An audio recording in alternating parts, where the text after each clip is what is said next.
ஐயா அன்னைக்கு பாதி கதை சொல்லாமல் இருந்தாங்க மகாபாரதத்துலேருந்து. இப்போ சொல்ல வந்திருக்காங்க, கேளுங்க.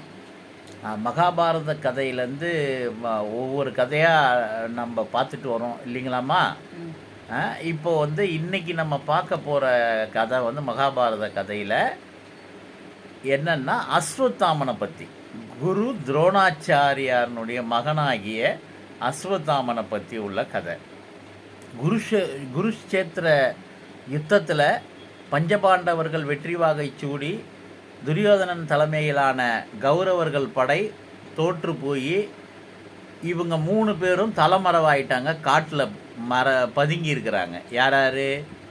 அதாவது அஸ்வத்தாமன், துரியோதனன், சகுனி மாமா, அவங்க மாமாவும் பதுங்கி இருக்கிறாங்க.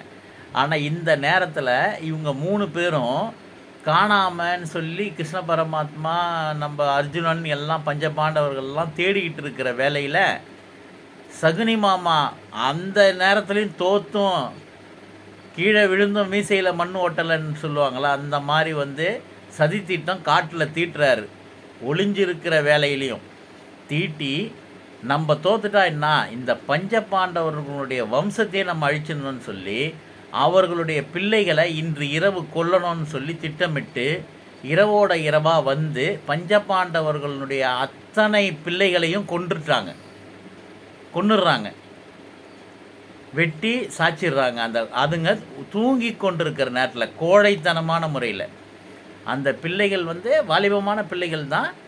அதாவது ஒரு வயசு பிள்ளைகள்னு சொல்லலாம். 18 வயசு, 15 வயசு, 16 வயசு, 20 வயசு பிள்ளைகளை, இந்த பஞ்ச பாண்டவர்களுக்கு பிறந்த அத்தனை குழந்தைகளையும் ஒரு வாரிசை கூட விட்டு வைக்காமல் இவங்க 3 பேரும் போய் தூங்கிக்கிட்டு இருக்கிற அந்த பிள்ளைகளை, சிறுவர்கள் அந்த பிள்ளைகளை வெட்டி சாய்ச்சி அவங்க அத்தனை பேரையும் கொண்டுட்டாங்க.